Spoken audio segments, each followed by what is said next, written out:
It's your boy Moolah. This week as our Five Podcast. We're back here with another one, and we about to get right dead into it. Let's go, Bow. Of issues I need to sort out before I can ever get a partner. Okay. And that's How are you healing them? therapy.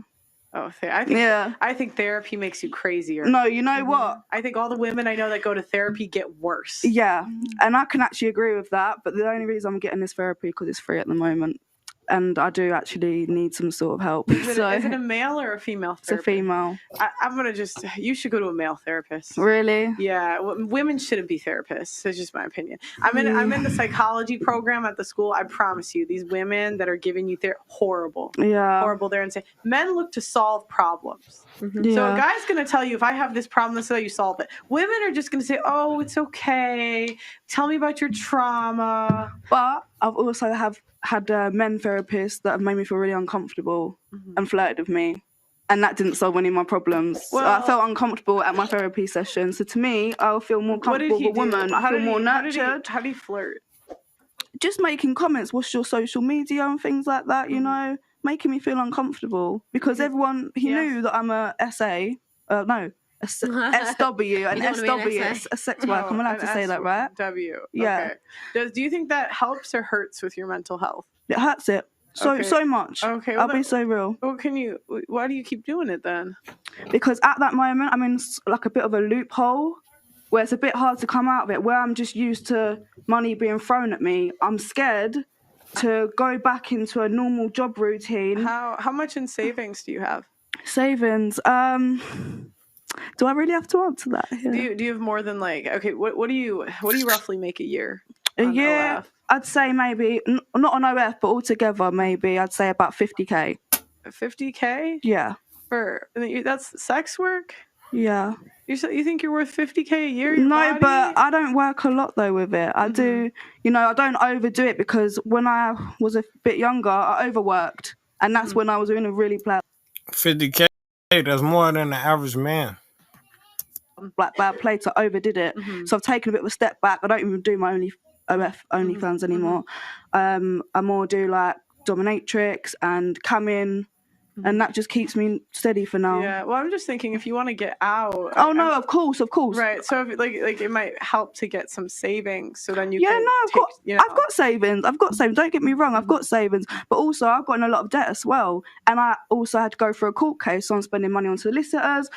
Things happen in life. Life's one big journey, and I feel like everyone's journey is different. Some people have a really good life, and some people don't have a good life. Wait, so what made you get into that? What, the sex work sort of thing? I used to work in a care home, and I was actually very depressed, very low, and I wasn't making a lot of money. And I had my ex-boyfriend at the time that used to really make me feel low, And even we'd go out for meals, and he'd say, "Have you got the £10 from the meal?" He used to always make me split, and I used to think to myself I care for you, I love you, I try and treat you well, and he never gave me that back. And then I worked in the care home, and I was sitting there one day, and I thought, I can't do this anymore. My man don't even want to help. And then I was sitting there and speaking to one of the old guys that I used to look after in the care home, and I told him my whole plan about starting the OnlyFans, And he sat there and he said to me, "Do it. Why are you not doing it? You're going to be old like me one day, sitting in a chair. You're going to die basically one day. Just do it." So you think you're going to be like, don't do it? What the hell wrong with you? And I thought just wanted to subscribe. Yeah. You know what? But he didn't make it till that time because he passed away a few months after. But I started it, and how old were you? I was 19. So you're 19. You're working in a care home. Yeah. Sorry, it gets hot. It gets very hot. It's the UK. How many years did you run your OnlyFans? Probably about a year and a half. Then I stopped. Yeah. So I was working in the care home, and then I started it. And I knew that if I started the OF, my ex would leave me alone because he hated things like that. And I knew that he'd really leave me alone because we were so toxic together. And then I was in work. I checked my phone. I think I made maybe 2K in that day. And to me, that's a lot. I haven't come from a big family. I haven't come from a stable family at all. I think 2K in a day is a lot. And for me, it was because I was getting £400 a week from the care home, and I was working 12-hour shifts and 5 days a week. So to me, that was amazing. How old did you say you are now? I'm 22 now. Okay, so you've been doing it for 3 years. Yeah, and then I said to my manager, I need to... Wait a minute. She said a year and a half. How you get 3 years out of that? Smell bullshit. to leave work. Like, I don't really want to be here. And I told her my situation with the OnlyFans. She said to me, just go.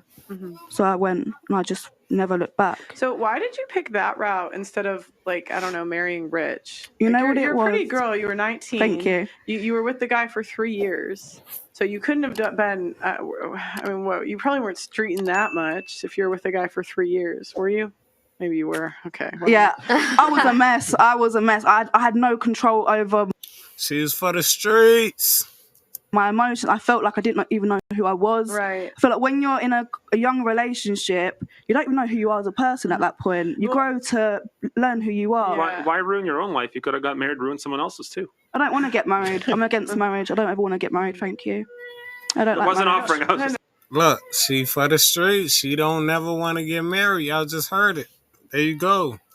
Yeah, no, but I don't like marriage. I just think it's like Not everyone wants to get married, and not everyone wants children. I know. I just think it's like a shame because there's a way to utilize female beauty in a different way and still get the outcomes that you want. You know what I mean? Like, 'cause now you're in a position where it's going to be tough to ever be with a guy long term. Yeah, but maybe I don't want to be with a guy long term. Maybe I want to live with 3 cats at my home with all my cactuses. What do you want your life to look like at 65? I'll probably be dead by then, so I don't know. Y'all see this? This is the mentality that they have. This is what you're going to get. Get ready to pick your pick of the litter, fellas. I don't think that far ahead because life... Yeah, you really should. I don't Life plan will that just far happen ahead. I to live in the you. moment. Yeah, it probably will, but if it does, it does. I don't really care. Yeah, you do. No, I don't. I think you feel a bit under. Yeah, you say, No, spot. I you say don't. that now, but Yeah. then life hits you, and Maybe it will hit me, but it's not hit me yet. And I'm here, I'm healthy. You know, I'm living, got good family members, and I've got still friends. like, you still get it. Like, I don't think women, like, we realize how much we, like, need attention from men. Yeah, Like, we need I agree with that. And so, like, right now, You agree with it, but you don't want none to do with a man to go forward in your life as you get older. Okay. you're still young, you're still attractive, you're still going to get attention from men, but, like, at 40 to 50, I know. women become basically invisible Yeah. to men. I know that does scare me. Actually, I thought about that a And few so, times. and so, if you Options. don't get a husband before then, It scare you? And you ain't thinking about the future? You only get older. You don't get younger. like, well, what does life look like? Your parents will pass away at some point. Yeah. Your siblings will have their own families. Like, if you don't start thinking long term, like, what does your life look like? And I don't say this to be mean. No, or, like, no, it's because a good question. You're in the position you're in already. Yeah. You can't do anything to, like, Yeah. to change it. Yeah. But it's like, you know, if you want to be in a position where you're happier, like, wouldn't it make sense to maybe put that away? Start working on it now before it gets too late and you hit the wall and then you crying. Maybe, but I don't know. No, that's I absolutely feel like there's so fine. much in my life that I'm trying to sort out first, like my mental health and my family issues and a lot of my childhood trauma that I still have to deal with daily. So I'm trying to sort that out first because I feel like I can't think straight at the moment with my head. It's just like one big tornado. So trauma, like, what do you mean? You need to go through, like, because I never understand when people say childhood trauma. Like, I need to go through. When I was younger, I was SA'd Mhm. and it was my mum's boyfriend. So like that was quite intense, you know. Ooh, I'm not getting upset. It's just a bit, you know. Yeah. So how long have you been going to therapy for it? I was going when I was 16 for a year, and then I stopped. Thought I didn't need it anymore, and then I've only been going for about 5 months now. Well, because it's just the sad thing about therapy is it just seems like they just kind of make money off of their patients instead of, like, trying to get you agree. guys out. And I think a lot of times that's, like, women doing it. Yeah. I know maybe you had the bad experience with the guy, but it might make sense to try to find a different, Yeah, I guess so. you know, that just because, like, what does your future look like? You have to figure out how to move on. Yeah, definitely. Yeah, okay.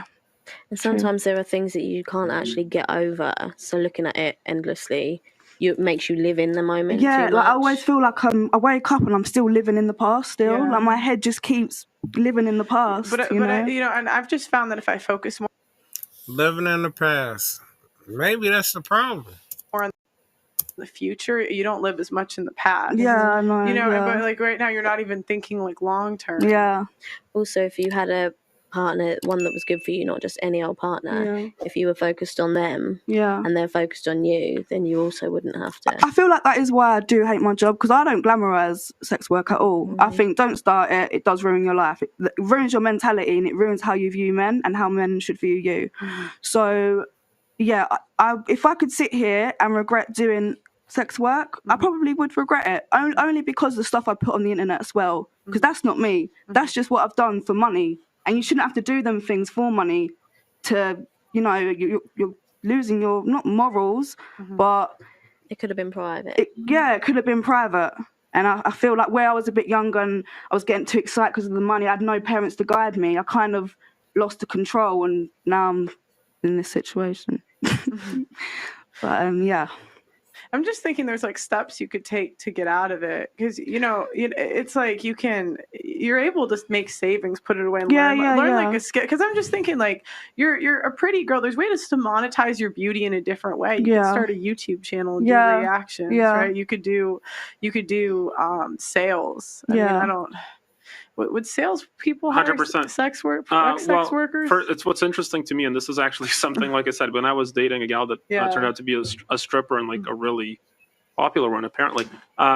What really interested me in her psychology, she was probably the best person I've ever met at just reading men and just understand. Like, I don't believe that anybody really knows human nature like sex workers do. That's so they true. Really like these girls learn she can look at a guy, and I guarantee it. I've met you like 2 minutes ago. We were on a show. It's like she can look at a guy and immediately know how much money he has, would he cheat on his wife, and how quickly. And she knows. She would, you know what I'm talking about, right? She's like, yep, of course. Because the gal I was with, she would look at a guy, she's like, I'm like, oh, that guy's my friend. He was married. She's like, oh, he would cheat on his wife in a minute. I'm like, really? And she would just know. She's like, I know the look. I know the feel. I know the energy. Like, they just understand that. So yes, it definitely is good for sales. But I know that you did not like sales, and that's fine. It's called being a man. What the hell is you talking about, buddy? Fine. I loved sales. I'll tell you. No. I don't mind sales. I hate selling copiers. Yes.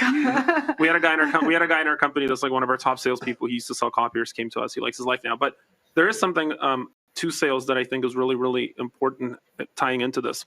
How you feel and like all the emotional stuff. I mean, obviously, like that's a battle you have to fight. That's a battle you have to win. It is what it is.